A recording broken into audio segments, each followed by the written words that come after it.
നമസ്കാരം. KAS മെന്ററിലേക്ക് സ്വാഗതം. 15ാം കേരള നിയമസഭയുടെ 2021-22 ബഡ്ജറ്റ് ഇന്ന് അവതരിപ്പിക്കുകയുണ്ടായി. ഒരു സർക്കാരിന്റെ പദ്ധതികളും വരുന്ന സാമ്പത്തിക വർഷത്തേക്കുള്ള വരവ് ചെലവ് കണക്കുകളും അടങ്ങുന്നതാണ് ഒരു ബഡ്ജറ്റ്. ഇന്ത്യൻ ഭരണഘടനയിൽ എവിടെയും ബജറ്റ് എന്ന വാക്ക് ഉപയോഗിച്ചിട്ടില്ല. പകരം ആനുവൽ ഫിനാൻഷ്യൽ സ്റ്റേറ്റ്മെന്റ് എന്നാണ് ഉപയോഗിച്ചിരിക്കുന്നത്. ഭരണഘടനയുടെ ആർട്ടിക്കിൾ 112 യൂണിയൻ ബജറ്റിനെ കുറിച്ചും ആർട്ടിക്കിൾ 202 സ്റ്റേറ്റ് ബജറ്റിനെ കുറിച്ചും പ്രതിപാദിക്കുന്നു. കേരളത്തിന്റെ പുതിയ ധനകാര്യമന്ത്രി KN ബാലഗോപാൽ അവതരിപ്പിച്ച ഈ ബജറ്റിന്റെ പ്രത്യേകതകൾ എന്താണെന്ന് നോക്കാം. ആദ്യമായി നമ്മൾ നോക്കുന്നത് ആരോഗ്യം, ആയുഷ്, പ്രാദേശിക സർക്കാരുകൾക്കുള്ള ഹെൽത്ത് ഗ്രാന്റ് എന്നിവയ്ക്കുള്ള ബജറ്റ് അലോക്കേഷൻസ് ആണ്. എല്ലാത്തിനും മുൻപേ ആരോഗ്യം അഥവാ ഒന്നാമത് ആരോഗ്യം എന്ന നിലപാടാണ് ഈ ബജറ്റ് സ്വീകരിച്ചിട്ടുള്ളത്. രണ്ടാം കോവിഡ് തരംഗത്തെ നേരിടാൻ 20,000 കോടി രൂപയുടെ രണ്ടാം കോവിഡ് പാക്കേജ് പ്രഖ്യാപിച്ചു. ആരോഗ്യ അടിയന്തരാവസ്ഥയെ നേരിടുന്നതിനായി 2,800 കോടി രൂപ വകയിരുത്തിയിട്ടുണ്ട്. അതുപോലെ തന്നെ ആരോഗ്യ മേഖലയിൽ ഒരു 6 പദ്ധതിയാണ് ഗവൺമെന്റ് മുന്നോട്ട് വയ്ക്കുന്നത്. എല്ലാ CHC, താലൂക്ക്, ജില്ലാ ജനറൽ ആശുപത്രികളിലും പകർച്ചവ്യാധിക്കായി 10 ബെഡുകൾ വീതമുള്ള ഐസൊലേഷൻ വാർഡുകൾ സ്ഥാപിക്കും. എല്ലാ ജില്ലാ, താലൂക്ക്, ജനറൽ ആശുപത്രികളിലും നിലവിലുള്ള ഓട്ടോക്ലേവ് റൂം CSSD, അതായത് സെൻട്രൽ സ്റ്റെറൈൽ സർവീസ് ഡിപ്പാർട്ട്മെന്റ് ആക്കി മാറ്റും. ഈ വർഷം അങ്ങനെ 25 CSSDകൾ നിർമ്മിക്കും. ആശുപത്രികളിൽ നോസോക്രോമിയൽ അണുബാധ നിയന്ത്രിക്കുന്നതിനും കുറയ്ക്കുന്നതിനുമായിട്ടാണ് ഈ ഒരു പദ്ധതി. പകർച്ചവ്യാധികൾ കൈകാര്യം ചെയ്യാൻ ഓരോ മെഡിക്കൽ കോളേജുകളിലും ഒരു പ്രത്യേക ബ്ലോക്ക് സ്ഥാപിക്കും.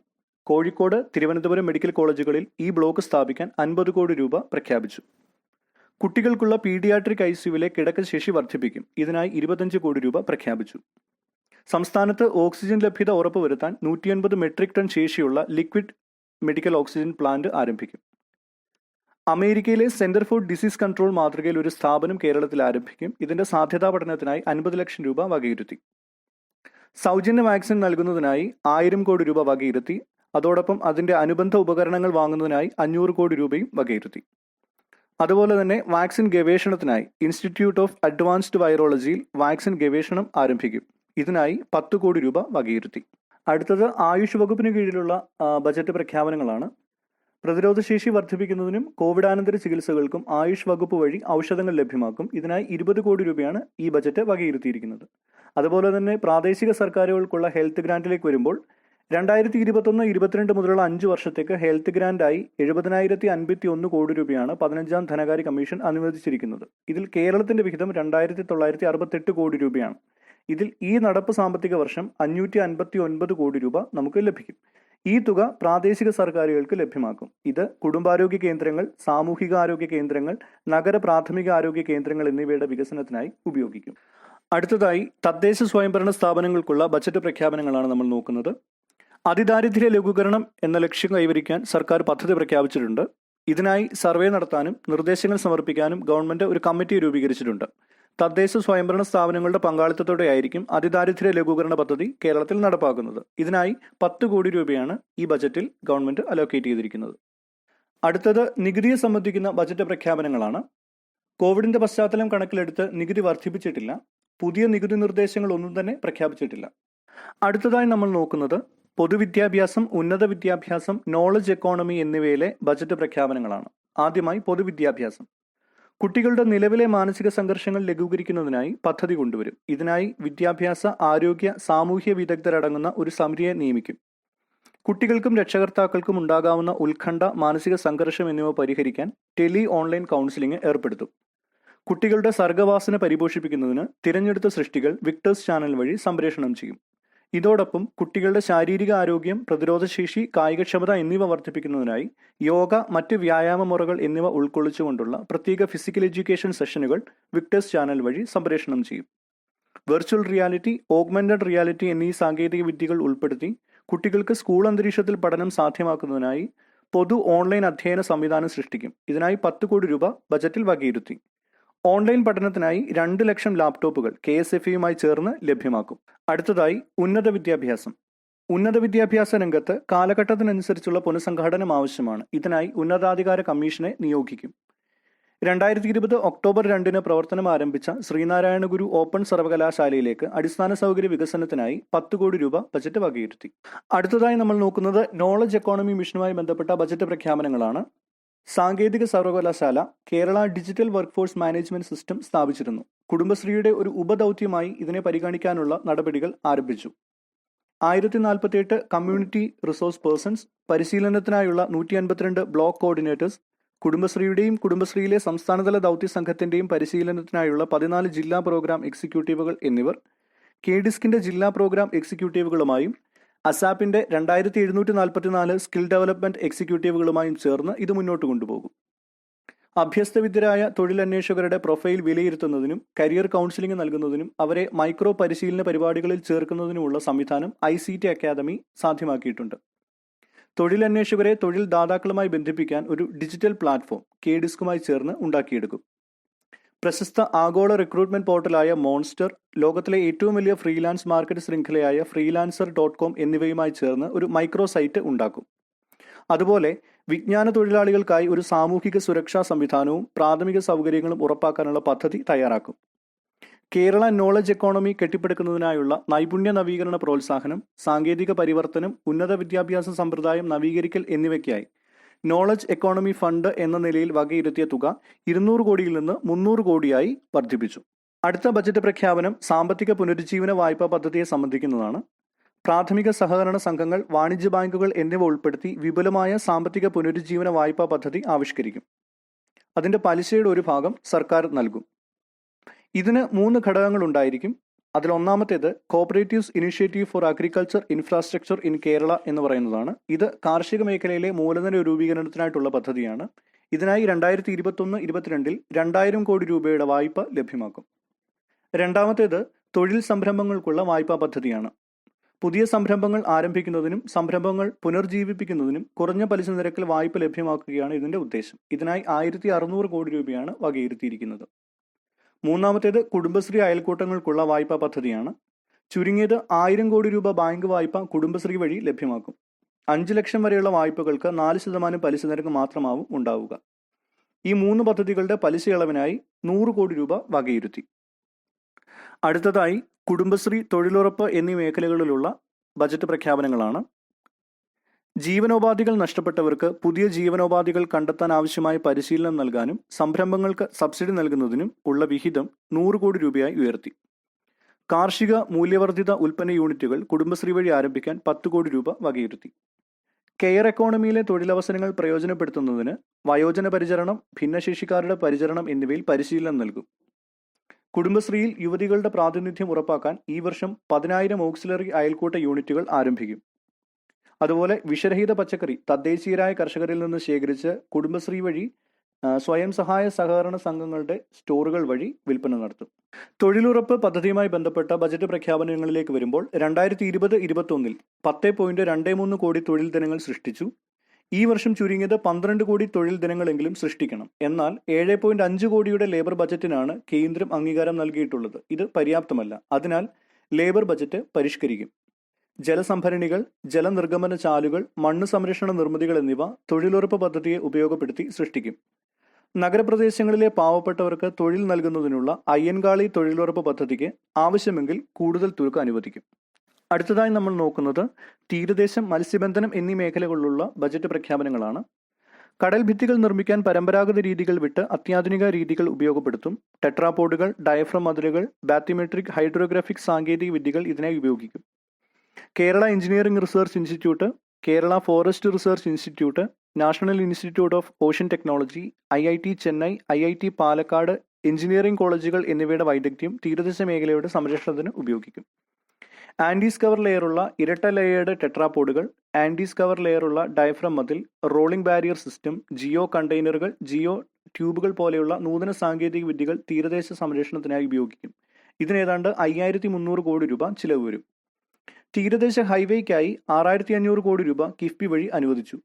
മൊത്തം 654.19 കിലോമീറ്റർ ദൈർഘ്യത്തിൽ 54.71 കിലോമീറ്റർ ദൈർഘ്യമുള്ള പദ്ധതിക്കാണ് കിഫ്ബി അംഗീകാരം നൽകിയത്. ഇതോടൊപ്പം 25-30 കിലോമീറ്റർ ഇടവേളയിൽ പരിസ്ഥിതി സൗഹൃദ സൗകര്യ കേന്ദ്രങ്ങളും സ്ഥാപിക്കും. ഇതുവഴി 1500 കോടിയിലധികം നിക്ഷേപം സംസ്ഥാനത്ത് കൊണ്ടുവരാനാണ് ഗവൺമെന്റ് പ്രതീക്ഷിക്കുന്നത്. മൊത്തം 11,000 കോടി രൂപയുടെ പദ്ധതികളാണ് തീരദേശ മേഖലയ്ക്ക് വേണ്ടി അടുത്ത 4 വർഷത്തേക്ക് വകയിരുത്തിയിരിക്കുന്നത്.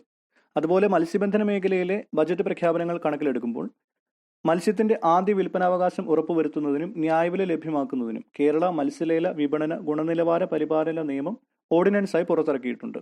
അക്വേറിയം റിഫോം സംബന്ധിച്ച് പഠനം നടത്തി നിയമം കൊണ്ടുവരും. മത്സ്യബന്ധന മേഖലയിൽ മൂല്യവർദ്ധിത ഉൽപ്പന്നങ്ങളുടെ നിർമ്മാണത്തിനുള്ള സാധ്യത കണക്കിലെടുത്ത് പശ്ചാത്തല സൗകര്യമൊരുക്കുന്നതിന് 5 കോടി വകയിരുത്തി. അടുത്തതായി നമ്മൾ നോക്കുന്നത് കൃഷി അനുബന്ധ മേഖലകളുമായി ബന്ധപ്പെട്ട ബജറ്റ് പ്രഖ്യാപനങ്ങളാണ്. കൃഷി പരിപാലനം, വിളവെടുപ്പ്, വെയർഹൌസുകളുടെ ഉപയോഗം, കോൾഡ് സ്റ്റോറേജ് ശൃംഖല, മാർക്കറ്റിംഗ് എന്നിവ ക്ലൗഡ് കമ്പ്യൂട്ടിംഗ്, ആർട്ടിഫിഷ്യൽ ഇന്റലിജൻസ് എന്നിവയുടെ സഹായത്തോടെ ആധുനികവൽക്കരിക്കും. ഇതിനായി 10 കോടി വകയിരുത്തി. സുഭിക്ഷ കേരളം പദ്ധതി കാര്യക്ഷമമായി നടപ്പാക്കും. കാർഷിക ഉൽപ്പന്നങ്ങളുടെ വിപണനത്തിനായി വിവരസാങ്കേതിക വിദ്യയിൽ അധിഷ്ഠിതമായ സേവന ശൃംഖല ആരംഭിക്കും. ഇതിനായി 2 ജില്ലകളിൽ പൈലറ്റ് പദ്ധതി ആരംഭിക്കും. ഇതിനായി 10 കോടി രൂപ വകയിരുത്തി. താഴ്ന്ന പലിശയ്ക്ക് കേരള ബാങ്ക് വഴി കാർഷിക വായ്പകൾ ലഭ്യമാകും. പെട്ടെന്ന് കേടുവരുന്ന മരച്ചീനി, കിഴങ്ങുവർഗ്ഗങ്ങൾ, മാങ്ങ, ചക്ക, കശുമാങ്ങ തുടങ്ങിയവ ഉപയോഗിച്ച് മൂല്യവർദ്ധിത വസ്തുക്കൾ ഉണ്ടാക്കും. 5 അഗ്രോ പാർക്കുകൾ നിർമ്മിക്കും. സർക്കാർ മുൻകൈയെടുത്ത് ഒരു പാൽപ്പൊടി ഫാക്ടറി ആരംഭിക്കും. ഇതിനായി 10 കോടി രൂപ വകയിരുത്തി. അതുപോലെ തോട്ടമേഖലയെ സംബന്ധിക്കുന്ന ബജറ്റ് പ്രഖ്യാപനങ്ങൾ കണക്കിലെടുക്കുമ്പോൾ കേരളത്തിൽ തോട്ടവിള 7.12 ലക്ഷം ഹെക്ടർ പ്രദേശത്താണ് കൃഷി ചെയ്യുന്നത്. എന്നാൽ തോട്ടവിള കൃഷി അനാകർഷകമായി മാറിക്കൊണ്ടിരിക്കുകയാണ്. ഇതിൽ ശ്രദ്ധിക്കുന്നതിനായി പ്ലാന്റേഴ്സ് ഡയറക്ടറേറ്റ് ശക്തിപ്പെടുത്താൻ ഗവൺമെന്റ് തീരുമാനിച്ചു. ഇതിനായി 2 കോടി രൂപ വകയിരുത്തി. പരമ്പരാഗത തോട്ടവിളകൾക്ക് പുറമെ rambutan, avocado, dragon fruit, mangosteen, longan തുടങ്ങിയവ കൃഷി ചെയ്യാനും അതിന്റെ വിപണനം ഉറപ്പാക്കാനും ഉള്ള പദ്ധതികൾ തയ്യാറാക്കും. ഇതിന്റെ പ്രാഥമിക പഠനങ്ങൾക്കായി 2 കോടി രൂപ വകയിരുത്തി. അടുത്തതായി പരിസ്ഥിതിയെ സംബന്ധിക്കുന്ന ബജറ്റ് പ്രഖ്യാപനങ്ങളാണ്. എക്കോസിസ്റ്റം റിസ്റ്റോറേഷൻ എന്ന് പറയുന്ന ഈ വർഷത്തെ മുദ്രാവാക്യം കേരളത്തെ സംബന്ധിച്ച് വളരെ പ്രധാനമാണ്. തുടർച്ചയായ വെള്ളപ്പൊക്കങ്ങൾ കണക്കിലെടുത്ത് ജലാശയങ്ങളിലെ മണലും മാലിന്യങ്ങളും നീക്കം ചെയ്യാൻ നടപടികൾ സ്വീകരിക്കും. 2018 വെള്ളപ്പൊക്കത്തിന് ശേഷം പ്രസിദ്ധീകരിച്ച post disaster need assessment report നദിയുടെ ഇടം, വെള്ളപ്പൊക്കത്തിനൊപ്പം ജീവിക്കുക, പ്രകൃതിക്കിണങ്ങുന്ന നിർമ്മാണ രീതി എന്നിവ നിർദ്ദേശിച്ചിരുന്നു. ഇതിനായി സമഗ്രമായ പദ്ധതി തയ്യാറാക്കും. ഇതിന്റെ പ്രാഥമിക ഘട്ടത്തിനായി 50 കോടി രൂപ അനുവദിച്ചു. അടുത്തതായി ഭക്ഷ്യ പൊതുവിതരണത്തെ സംബന്ധിക്കുന്ന ബജറ്റ് പ്രഖ്യാപനങ്ങളാണ്. പൊതുവിപണിയിലെ വില നിലവാരം പിടിച്ചു നിർത്തുന്നതിന് 70 പുതിയ വിൽപ്പനശാലകൾ സിവിൽ സപ്ലൈസ് വകുപ്പ് ആരംഭിച്ചു. ഭക്ഷ്യവിതരണത്തിനു വേണ്ടി റേഷൻ കടകളെ നവീകരിക്കുന്നതിനായി end to end computerization, e POS മെഷീനുകൾ, വാതിൽപ്പടി വിതരണം എന്നിവ നടപ്പാക്കി. സഞ്ചരിക്കുന്ന മാവേലി സ്റ്റോറുകളുടെ എണ്ണം വർദ്ധിപ്പിക്കും. അടുത്തതായി നമ്മൾ നോക്കുന്നത് വ്യവസായം, tourism, Kerala financial corporation, venture capital fund എന്നീ മേഖലകളിലുള്ള ബജറ്റ് പ്രഖ്യാപനങ്ങളാണ്. ആദ്യമായി വ്യവസായം. MSMEകൾക്ക് കുറഞ്ഞ പലിശയിൽ വായ്പ ലഭ്യമാക്കും. ഇതിനായി 2000 കോടി രൂപ വകയിരുത്തി. കൂടാതെ പലിശ സഹായത്തിനായി 50 കോടി രൂപ വകയിരുത്തി. വ്യവസായ വകുപ്പ് നടപ്പാക്കുന്ന സംരംഭകത്വ സഹായ പദ്ധതിക്ക് 25 കോടിയും നാനോ വ്യവസായ യൂണിറ്റുകൾക്ക് മാർജിൻ മണി, പലിശ സൗകര്യം എന്നിവ നൽകുന്നതിനായി 15 കോടിയും വകയിരുത്തി. അടുത്തതായി ടൂറിസം. 5 ലക്ഷം പേർക്ക് നേരിട്ടും 20 ലക്ഷം പേർക്ക് പരോക്ഷമായും തൊഴിൽ നൽകുന്ന മേഖലയാണിത്. പരിസ്ഥിതി പുനർനിർമ്മാണത്തിലൂന്നിയ ഉത്തരവാദിത്ത വിനോദസഞ്ചാരം അഥവാ റെസ്പോൺസിബിൾ ടൂറിസം പ്രോത്സാഹിപ്പിക്കും. കൊല്ലം, കൊച്ചി, തലശ്ശേരി എന്നിവിടങ്ങളിൽ കരയിലും ജലാശയങ്ങളിലും സഞ്ചരിക്കാനാകുന്ന ആംഫിബിയൻ വാഹന സൗകര്യം ലഭ്യമാക്കും. ടൂറിസം പുനരുജ്ജീവന പാക്കേജ് നടപ്പാക്കും. ഇതിനായി 30 കോടി രൂപ വകയിരുത്തി. 2 പുതിയ ടൂറിസം സർക്യൂട്ടുകൾ പ്രഖ്യാപിച്ചു. 1 Malabar literary circuit. Thunchathezhuthachan, Basheer, OV Vijayan, MT Vasudevan Nair എന്നിവരിലൂടെ പ്രശസ്തി നേടിയ തുഞ്ചൻ സ്മാരകം, ബേപ്പൂർ, തസ്രക്ക്, ഭാരതപ്പുഴയുടെ തീരങ്ങൾ, പൊന്നാനി, തൃത്താല എന്നിവിടങ്ങളെ കോർത്തിണക്കിയുള്ള ടൂറിസം സർക്യൂട്ടാണ് Malabar literary circuit. 2 biodiversity circuit. Kollam ജില്ലയിലെ അഷ്ടമുടി കായൽ, മൺട്രോ തുരുത്ത്, കൊട്ടാരക്കര, മീൻപിടിപ്പാറ, മുട്ടറമരുതിമല, ജഡായുപ്പാറ, തെന്മല, അച്ചൻകോവിൽ എന്നീ സ്ഥലങ്ങളെ സംബന്ധിപ്പിക്കുന്ന ഒരു സർക്യൂട്ടാണ് ബയോഡൈവേഴ്സിറ്റി സർക്യൂട്ട്. ഈ 2 സർക്യൂട്ടുകൾക്കായി 50 കോടി രൂപയാണ് ബജറ്റിൽ വകയിരുത്തിയിരിക്കുന്നത്. അടുത്തതായി കേരള ഫിനാൻഷ്യൽ കോർപ്പറേഷൻ അഥവാ KFC. KFCയുടെ വായ്പാ ആസ്തി അടുത്ത 5 വർഷം കൊണ്ട് 10,000 കോടി രൂപയാക്കി ഉയർത്തും. ഈ വർഷം KFC 4500 കോടി രൂപയുടെ വായ്പ അനുവദിക്കും. സംരംഭകർക്ക് 40% അധിക വായ്പ നൽകുന്ന പദ്ധതി KFC ആവിഷ്കരിക്കും. ഇതിനായി KFC 500 കോടി രൂപ മാറ്റിവെക്കും. കൂടാതെ അതിന്റെ തിരിച്ചടവിന് 1 വർഷം വരെ മൊറട്ടോറിയം അനുവദിക്കും. കോവിഡ് പ്രതിരോധ ഉൽപ്പന്നങ്ങൾ നിർമ്മിക്കുന്ന സ്ഥാപനങ്ങൾക്ക് 50 ലക്ഷം രൂപ വരെ ഉദാര വായ്പ നൽകും. ഇതിന്റെ പലിശ നിരക്ക് 7% oxygen cylinder, oxygen generator, liquid oxygen, pulse oximeter, portable x-ray machine തുടങ്ങിയവ നിർമ്മിക്കാനാണ് ഈ വായ്പ. അടുത്തതായി വെഞ്ചർ ക്യാപിറ്റൽ ഫണ്ട്.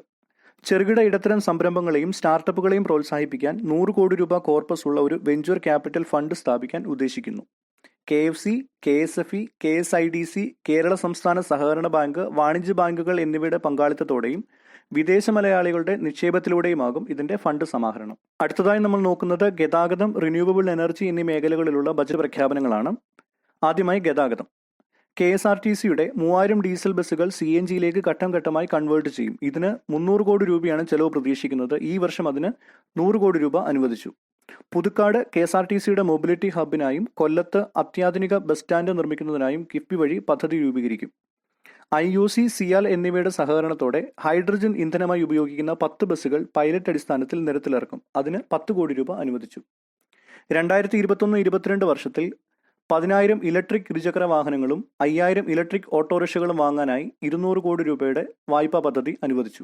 പലിശയുടെ ഒരു ഭാഗം സർക്കാർ വഹിക്കും. പലിശ ഇളവ് നൽകാൻ 15 കോടി അധികമായി അനുവദിച്ചിട്ടുണ്ട്. അതുപോലെ ഗതാഗതക്കുരുക്ക് പഠിക്കുന്നതിനായി 5 കോടി രൂപ അനുവദിച്ചു. അടുത്തതായി റിന്യൂവബിൾ എനർജി.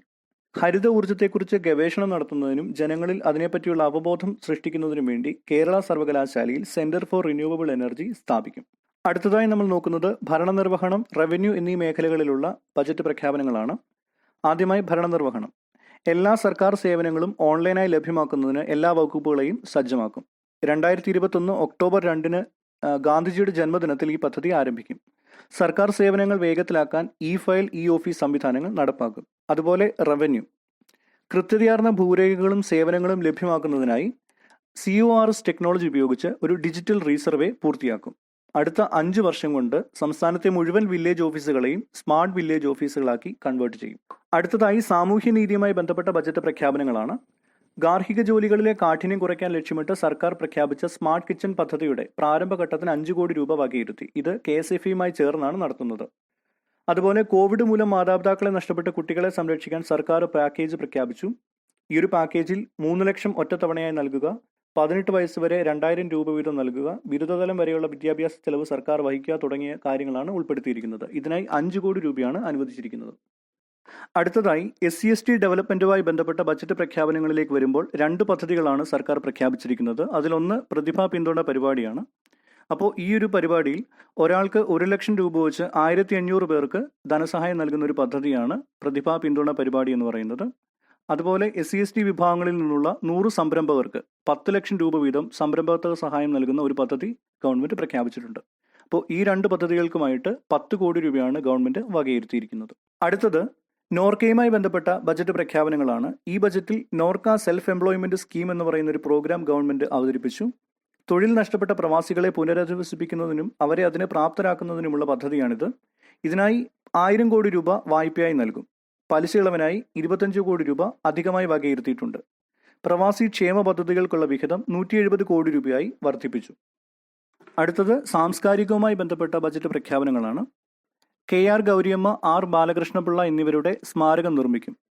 അതുപോലെ വിവിധ മതദർശനങ്ങളിലെ മാനവിക മൂല്യങ്ങൾ പ്രചരിപ്പിക്കുന്നതിനായി MG സർവകലാശാലയിൽ മാർ ക്രിസോസ്റ്റം ചെയർ സ്ഥാപിക്കും. ഇതിനായി 50 ലക്ഷം രൂപ വകയിരുത്തി. അപ്പോൾ ഇത്രയും കാര്യങ്ങളാണ് ബജറ്റുമായി ബന്ധപ്പെട്ട ഈ ഒരു വീഡിയോയിൽ നമുക്ക് ചർച്ച ചെയ്യാനുള്ളത്. മറ്റൊരു വീഡിയോയുമായി നമുക്ക് വീണ്ടും കാണാം. നന്ദി.